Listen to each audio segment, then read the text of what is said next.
খবর শুনছেন রাত দিন সংবাদ ইউটিউব চ্যানেল থেকে। আপনাদের জানাতে চলেছি আজকের বাছাই করা 26টি গুরুত্বপূর্ণ পশ্চিমবঙ্গ দেশ ও বিদেশের তাজা সংবাদ। খবরের শুরুতেই দেখে নেব আজকের সংবাদ শিরোনাম। বিধানসভা ভোটের প্রস্তুতিতে পশ্চিমবঙ্গে 25 জন IAS IPS পর্যবেক্ষক নিয়োগ, বৈঠকে ডেকে পাঠালো নির্বাচন কমিশন। মথুরাপুরে বড়সড় ভাঙন, ISF ও CPM ছেড়ে তৃণমূলে যোগ দিলেন বিপুল সংখ্যক কর্মী। ভোটের মুখে অবজারভার বিতর্ক, স্বরাষ্ট্র সচিব সহ 9 অফিসারের অব্যাহতি চেয়ে কমিশনকে নবান্নর চিঠি। সিঙ্গুর বেচে ক্ষমতায় আসা, অধীর রঞ্জন চৌধুরীর বিস্ফোরক মন্তব্যে তোলপাড় রাজ্য রাজনীতি। আনন্দপুর অগ্নিকাণ্ডে ধ্বংসস্তূপে দাঁড়িয়ে শুভেন্দু অধিকারী, বিস্ফোরক অভিযোগ নিশানায় মমতা বন্দ্যোপাধ্যায়। বিজেপির অনুষ্ঠানে শিল্পীদের হেনস্থা, সোশ্যাল মিডিয়া লাইভে ক্ষোভ উগরে দিল 5 ফোড়ন। বিহারে মহিলা স্বরোজগার প্রকল্পে বড় ঘোষণা, 10,000 থেকে বেড়ে 2 লক্ষ টাকা সহায়তা, ঘোষণা নীতিশ কুমারের। পরীক্ষা ছাড়াই ডাক বিভাগে চাকরি, বাংলায় 2,982 পদে নিয়োগ, আকর্ষণীয় বেতন। ভোটের আগে চমক, হুমায়ুন কবিরের সঙ্গে হোটেলে দীর্ঘ বৈঠক, NTT people Mohammad Salim CPIM লিডারের, নতুন জোটের জল্পনা। আনন্দপুর কাণ্ডে নতুন বিস্ফোরণ, যৌতুগৃহ গোডাউনের ভাড়ার টাকা বিধায়কের ঘরে, অভিযোগ শুভেন্দুর। লেকটাউনের সিমলা বিরিয়ানিতে ভয়াবহ আগুন, দমকলের তৎপরতায় রক্ষা। লক্ষ্য 2026, রাজ্যে আসছেন NTT people Amit Shah, Indian home minister. সভা নয়, বৈঠকের জোর বিজেপির। তৃণমূলের প্রতি একটু বেশি দরদ, অধীর প্রসঙ্গ টেনে কটাক্ষ সেলিমের। অস্থির বিশ্ব ব্যবস্থায় সোনাই সবচেয়ে নিরাপদ বিনিয়োগ, ইঙ্গিত সমীক্ষায়। সেলিম হুমায়ুন সাক্ষাৎ নিয়ে মুখ খুললেন নওশাদ, বললেন কে কার সঙ্গে বৈঠক করবে ঠিক করি না। রায়না 2 নম্বর ব্লকে বাংলার বাড়ি প্রকল্পের সাফল্য, 5,350 উপভোক্তার হাতে ঘরের চাবি। কাঁচরাপাড়ায় বিজেপির সাংবাদিক সম্মেলন, বীজপুরে দুর্নীতির নথি প্রকাশ প্রাক্তন বিধায়কের। জগন্নাথপুরে আবাস যোজনার অনুষ্ঠান ঘিরে উন্মাদনা, উপভোক্তাদের হাতে অনুমোদন পত্র। বাঙালির মন প্রকাশ অনুষ্ঠানে অকপট শীর্ষেন্দু মুখোপাধ্যায়, আলাপনের নতুন বই ঘিরে চর্চা। নাগরাকাটায় ইসলামিক মহিলাদের সংগঠনের জোর, সক্রিয় ডুয়ার্স খাতুন ওয়েলফেয়ার সোসাইটি। সংসদের বাজেট অধিবেশন, বিতর্কে মোদি নির্মলার জবাব, প্রকাশসূচি। চাকরি ও সম্মান না পেলে লড়াই, মালদার রথবাড়িতে রাজন্না হালদারের হুঙ্কার। বেটি বাঁচাও প্রশ্নে তীব্র বিতর্ক, মধ্যপ্রদেশে বিজেপি নেতার বিরুদ্ধে শ্লীলতাহানি অভিযোগ। সেলফি মানেই প্রেম নয়, হুমায়ুন বৈঠক নিয়ে সাফাই মোহাম্মদ সেলিমের। ব্যারাকপুর থেকে শিলিগুড়ি, শনিবার রাজ্যে জোড়া কর্মী সম্মেলন অমিত শাহের। SIR শুনানির মাঝেই উত্তেজনা, তৃণমূল কর্মীদের হাতে আক্রান্ত সংবাদ মাধ্যম। এতক্ষণ শুনছিলেন সংবাদ শিরোনাম। বিস্তারিত খবর শোনানোর পূর্বেই আপনাদের কাছে করব একটি ছোট্ট অনুরোধ, আমাদের চ্যানেলে নতুন হয়ে থাকলে চ্যানেলটি সাবস্ক্রাইব করবেন। আসছে বিস্তারিত খবরে। রাজ্যের মুখ্য নির্বাচনী আধিকারিক মনোজ আগরওয়ালকে চিঠি পাঠিয়ে কমিশনের আন্ডার সেক্রেটারি MLA মিনা জানিয়েছেন আগামী 5 থেকে এবং 6 ফেব্রুয়ারি দিল্লিতে মুখ্য নির্বাচন কমিশনার জ্ঞানেশ কুমারের উপস্থিতিতে ওই বৈঠক হবে। 15 জন IAS এবং 10 জন IPSকে সরাসরি আসন্ন 5 বিধানসভা ভোটের কেন্দ্রীয় পর্যবেক্ষক হিসাবে নিয়োগের মিটিংয়ে ডাকল নির্বাচন কমিশন। কমিশন সূত্রের খবর, এর আগে একাধিকবার নাম চাওয়া হয়েছিল, নবান্ন নাম না দেওয়ায় সরাসরি পদক্ষেপ করা হয়েছে। 15 জন IAS এর তালিকায় নাম রয়েছে পশ্চিমবঙ্গের স্বরাষ্ট্র সচিব জগদীশ প্রসাদ মিনার নামও। চলতি বছরের এপ্রিল-মে মাসে পশ্চিমবঙ্গ, কেরল, তামিলনাড়ু, অসম এবং পুদুচেরিতে বিধানসভা ভোট হওয়ার কথা। সেখানে কেন্দ্রীয় পর্যবেক্ষক হিসাবে কাজ করার জন্য ওই 25 জন IAS IPSকে ডেকেছে কমিশন। রাজ্যের মুখ্য নির্বাচনী আধিকারিক মনোজ আগরওয়ালকে চিঠি পাঠিয়ে বিষয়ে অবহিত করেছেন কমিশনের আন্ডার সেক্রেটারি MLA মিনা। চিঠিতে জানানো হয়েছে আগামী 5 এবং 6 ফেব্রুয়ারি দিল্লিতে মুখ্য নির্বাচন কমিশনার জ্ঞানেশ কুমারের উপস্থিতিতে ওই বৈঠক এবং ভোট পর্যবেক্ষণ সংক্রান্ত প্রশিক্ষণ হবে। দিল্লির দ্বারকায় India International Institute of Democracy and Election ম্যানেজমেন্টে আয়োজিত দুদিনের ওই বৈঠকে তলব করা আইএএস আইপিএসরা গড় হাজির হলে তাদের বিরুদ্ধে শৃঙ্খলা ভঙ্গের অভিযোগে পদক্ষেপ করা হবে বলে স্পষ্ট ভাষায় জানানো হয়েছে চিঠিতে।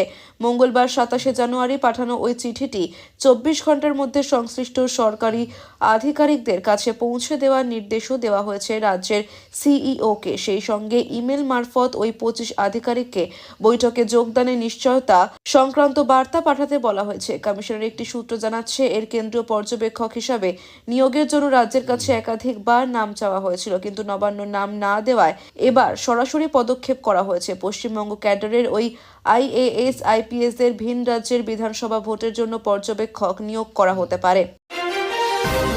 দক্ষিণ 24 পরগনা জেলার মথুরাপুর 1 নম্বর ব্লকের লালপুর গ্রাম পঞ্চায়েতে সিপিএম ও আইএসএফ ছেড়ে প্রায় 200 জনেরও বেশি কর্মী সমর্থকরা বৃহস্পতিবার তৃণমূল কংগ্রেসে যোগদান করলেন। যোগদানকারীদের হাতে তৃণমূল কংগ্রেসের পতাকা তুলে দেন মথুরাপুর 1 নম্বর ব্লক তৃণমূল কংগ্রেসের ব্লক সভাপতি মানবেন্দ্র হালদার।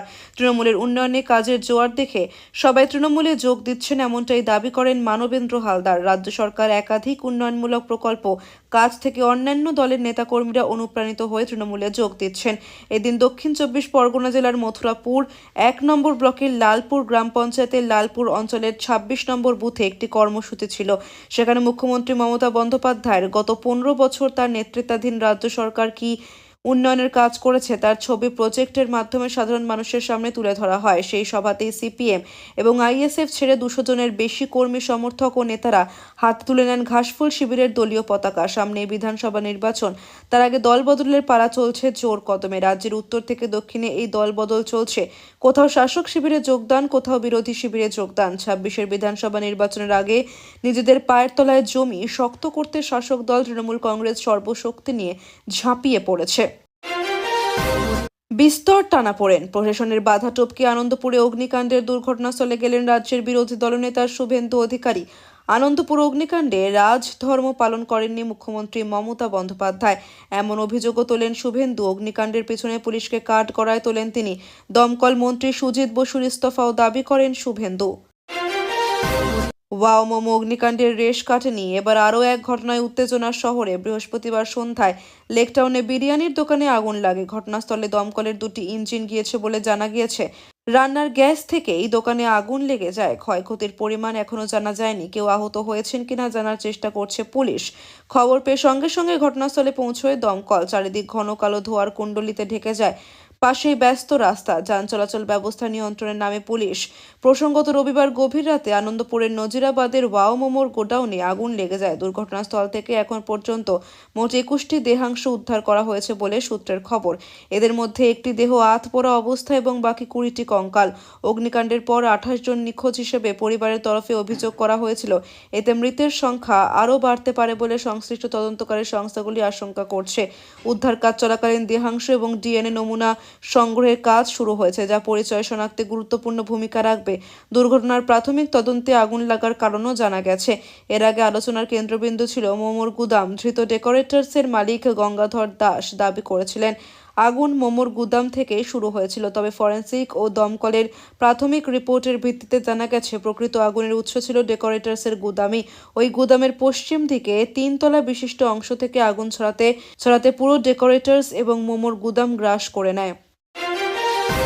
কোনো জনসভা নয়, মঞ্চও নেই, তবু রাজ্য রাজনীতিতে ফের বাড়ছে উত্তাপ। কেন্দ্রীয় স্বরাষ্ট্রমন্ত্রী অমিত শাহ আবার পশ্চিমবঙ্গে শুক্রবার সন্ধ্যায় কলকাতায় পৌঁছানোর কথা তার। তবে এবারের সফর প্রকাশ্য কর্মসূচিহীন, পুরোপুরি সাংগঠনিক। বিজেপির প্রাক্তন রাজ্য সভাপতি ও কেন্দ্রীয় মন্ত্রী সুকান্ত মজুমদারের কথায় 2টি গুরুত্বপূর্ণ সাংগঠনিক বৈঠক রয়েছে, একটি বারাসাতে, অন্যটি শিলিগুড়িতে। দলীয় সূত্রের খবর, শনিবার বেলা 11টা 10 বারাসাতের বৈঠকটি হওয়ার কথা ব্যারাকপুরের আনন্দপুরি খেলার মাঠে। সাংগঠনিক ওই বৈঠক সেরে দুপুরের বিমানে বাগডোগরা যাওয়ার কথা স্বরাষ্ট্রমন্ত্রীর। বিমানবন্দর সংলগ্ন গোসাইপাড়ার মাঠে সাংগঠনিক বৈঠক সেরে সেখান থেকে দিল্লির উদ্দেশ্যে রওনা দেবেন। রাজ্যের বিধানসভা নির্বাচনকে সামনে রেখেই এই বৈঠকগুলিতে দলের রণকৌশল নিয়ে চূড়ান্ত আলোচনা হবে। শাহের সফরগিরি ইতিমধ্যেই তৎপর প্রশাসন। বৃহস্পতিবার ব্যারাকপুর আনন্দপুরি মাঠ পরিদর্শনে যান পুলিশ কমিশনার সহ একাধিক উচ্চপদস্থ আধিকারিক। নিরাপত্তা ও প্রস্তুতির খুঁটিনাটি খতিয়ে দেখা হয়।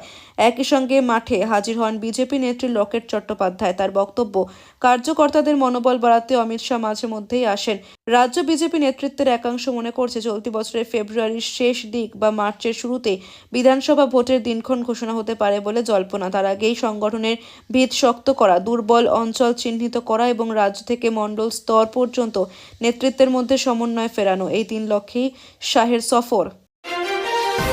তৃণমূল কংগ্রেসের প্রতি শুভঙ্কর বাবুর অবস্থান নিয়ে প্রকাশ্যে করা সমালোচনা করলেন সিপিএমের রাজ্য সম্পাদক সেলিম। তার বক্তব্যে স্পষ্ট, বিরোধী রাজনীতির নামে তৃণমূলের প্রতি অতিরিক্ত সহানুভূতি দেখানো হচ্ছে, যা রাজনৈতিকভাবে বিপজ্জনক। সেলিম বলেন, অধীর চৌধুরীর সময় কংগ্রেস ও বামফ্রন্টের মধ্যে নির্বাচনী সমঝোতা হলেও আদর্শগত লড়াইয়ে কোনো ছাড় দেওয়া হয়নি। বর্তমান সময়ে বিজেপি বিরোধিতার প্রশ্নে তৃণমূল কেবল সুবিধামতো অবস্থান নিচ্ছে বলেই অভিযোগ তার।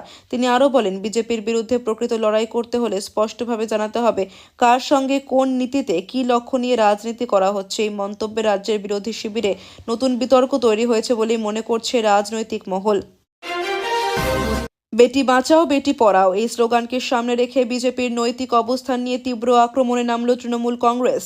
মধ্যপ্রদেশে এক বিজেপি নেতার বিরুদ্ধে তরুণীকে শ্লীলতাহানি ও মারধরের অভিযোগ সামনে আসতেই রাজ্য রাজনীতিতে ঝড় ওঠে। তৃণমূল নেতৃত্বের বক্তব্য, নারী সুরক্ষার নামে বিজেপি দেশ জুড়ে যে প্রচার চালায়, বাস্তবে তার সম্পূর্ণ ভাওতা।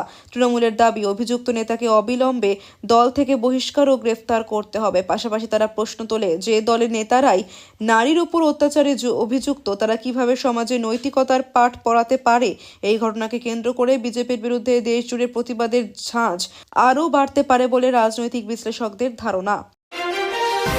সিপিএম নেতা সেলিম স্পষ্ট ভাষায় জানিয়ে দিলেন, রাজনীতিতে সৌজন্য মানেই গোপন সমঝোতা নয়। কংগ্রেস নেতা হুমায়ুন কবিরের সঙ্গে বৈঠক ও সেলফি ঘিরে যে জল্পনা ছড়িয়েছে তা সম্পূর্ণ ভিত্তিহীন বলে দাবি করেন তিনি। সেলিম বলেন, সেলফি তোলা মানেই প্রেম নয়, আর বৈঠক মানেই রাজনৈতিক জোট নয়। তিনি আরও জানান, সিপিএম নিজের আদর্শ ও রাজনৈতিক লাইনে অটল রয়েছে। বিজেপি বিরোধী লড়াইয়ে গণতান্ত্রিক শক্তিগুলির মধ্যে আলোচনা হতে পারে, কিন্তু তার মানে এই নয় যে আদর্শগত আপোষ হবে। এই বক্তব্যের মাধ্যমে জল্পনার ইতি টানার চেষ্টা করলেও বিরোধী রাজনীতির অন্দরমহলে আলোচনার পারদ যে আরও চড়বে তা বলাই বাহুল্য। লোকসভা নির্বাচনের আগে পশ্চিমবঙ্গে সংগঠন মজবুত করতে বড় কর্মসূচিতে নামছে বিজেপি। কেন্দ্রীয় স্বরাষ্ট্রমন্ত্রী অমিত শাহ শনিবার রাজ্যের জোড়া কর্মী সম্মেলনে যোগ দেবেন। দলীয় সূত্রে খবর, শুক্রবার রাতেই তিনি কলকাতায় পৌঁছবেন। শনিবার সকালে ব্যারাকপুরে এবং বিকেলে শিলিগুড়িতে কর্মী সম্মেলনে বিজেপির কর্মীদের উদ্দেশ্যে দিক নির্দেশ দেবেন অমিত শাহ। উত্তরবঙ্গ ও দক্ষিণবঙ্গ দুই জায়গাতেই সংগঠনের ভিত শক্ত করাই এ সফরের মূল লক্ষ্য।